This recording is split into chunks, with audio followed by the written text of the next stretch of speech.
جاهزين على التحدي؟ هيوقفوا.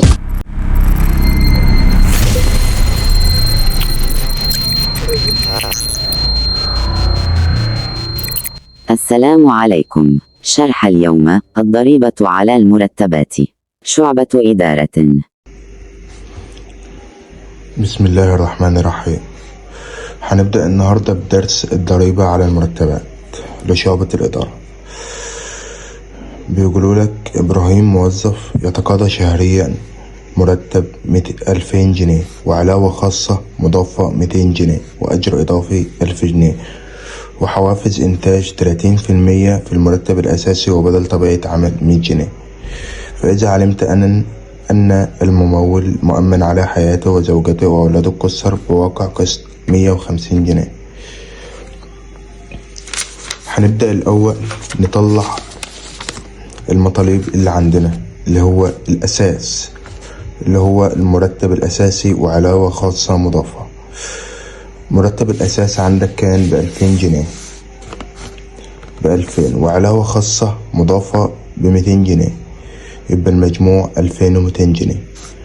المتغير 100 أجور إضافية و600 حوافز إنتاج و100 بدل طبيعة عمل، يبقى المجموع 1700 جنيه. أول حاجة لازم نعملها التأمين الاجتماعي.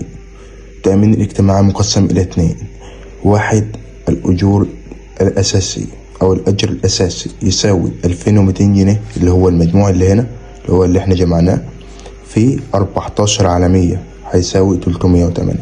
والأجور المتغيرة اللي هي 1700 اللي هو المتغير، مجموع المتغير أجور متغيرة هيساوي في 11 على 100 هيساوي 1087 هيساوي هنجمع 308 زائد 187 هيساوي 495.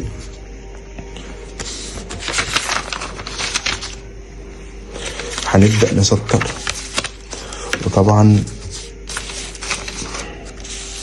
هنبدأ نسطر ونقوله إجمالي. أول حاجة إجمالي الأجور الأساسية والمتغيرة. أول ملحوظة العلاوة الخاصة المضافة والعلاوة الخاصة الغير مضافة لا يعني معفاة بمعنى أصح ولا تضاف. مرتب أساسي كان مديهولك ب2000 جنيه، تمام، وعلاوة خاصة طبعا معفاة ما بتحطش في الخانة. أجور إضافي 1000 جنيه وحوافز إنتاج 600 جنيه وبدل طبيعة عمل كان ب100 جنيه اللي هي طبعا المطالب اللي مديها لي هنا.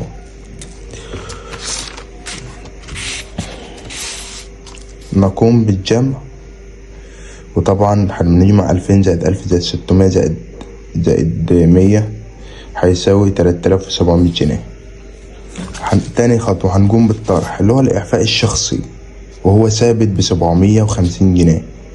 وطبعا التأمين الاجتماعي اللي احنا لسه مطلعينه اللي هو الأجر الأساسي والأجر المتغير ونجمعهم هيساوي 495 اللي هو بعدين نجمع الاتنين مع بعض يدونا 1245. هننقص اللي هو إجمالي الأجور الأساسي المتغير اللي احنا طلعناها ب3700 ناقص الإعفاء الشخصي والتأمين الاجتماعي اللي هو دلوقتي ب1245 هينزل هنطرحوه هيبقى 2455. تالت خطوة نقوم بطرح التأمين على الحياة. نعمل مقارنة الأول. احنا معانا طلعنا ايه 2455 بعد ما طرحنا ايه الإعفاء الشخصي والتأمين الاجتماعي من الإجمال الأجور. هنقوله 2455 في 15 على 100 هيطلع لي 368.2 أو 833.33 اللي هو مبلغ مفروض تكون انت حافظه، أو المبلغ المذكور اللي هو كان كاتبهولي ب150. هنعمله أصغر رقم هنا ايه اللي هو 150. هناخده 150 هيبقى 2455 ناقص 150 طلع لي 2305 اللي هو الإيراد الشهري. يحول إلى إيراد سنوي اللي هو هنعمله ايه؟ هنعمله 2305 في 12 هيطلع لي 27660. ناقص الشريحة المعفاة. الشريحة المعفاة اللي هي أول واحدة اللي هي ب15000 جنيه هيتطرح من 27660 هيديني 12660. ده الوعاء الضريبي السنوي، عاوزين نحوله لشهري. أولا هنضربه الأول الضريبة السنوية هنضربها في قد 12660 في 202 2.5 على 100 هيساوي 316.5. طبعا عاوزين نحوله الضريبة الشهرية، هنقول الضريبة الشهرية هيساوي 316.5 على 12 هيساوي 26,375.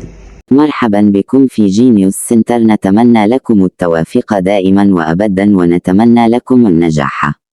نحن منصة تعلمية للدبلومات الفنية الصف الثالث التجاري. نحن ننشر في المنصة المذكرات والمراجعات على المنهج كامل وبشكل مميز تستطيع من خلاله المراجعة، وننشر الامتحانات وشرح الحل عبر الفيديوهات مع أحسن الدكاترة. للاشتراك بالمنصة عليكم التواصل معنا عبر الروابط التي نتركها في وصف الفيديو. السلام عليكم.